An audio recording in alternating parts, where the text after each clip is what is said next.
There's a name tucked in Genesis that barely takes up a paragraph: Enoch. He didn't build an ark, didn't part a sea, didn't lead a nation. The Bible just says he walked with God. Day after day, year after year of friendship so steady it became the whole story. Then one day, God looked at him and said essentially, "Come home."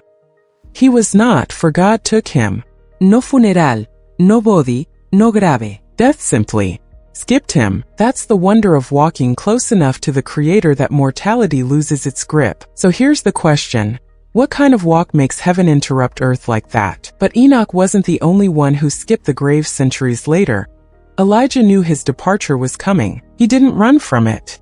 He walked straight toward it with Elisha at his side, crossing the Jordan on dry ground like Moses at the sea. Then the sky tore open. A chariot of fire and horses of fire blazed between them, and a whirlwind swept Elijah up alive, awake, ascending. Elisha screamed and tore his clothes, but he knew what he'd seen. Death didn't win here either. God's power over death wasn't a one-time exception for Enoch. It was a pattern. And if it happened twice, maybe the question isn't can he do it?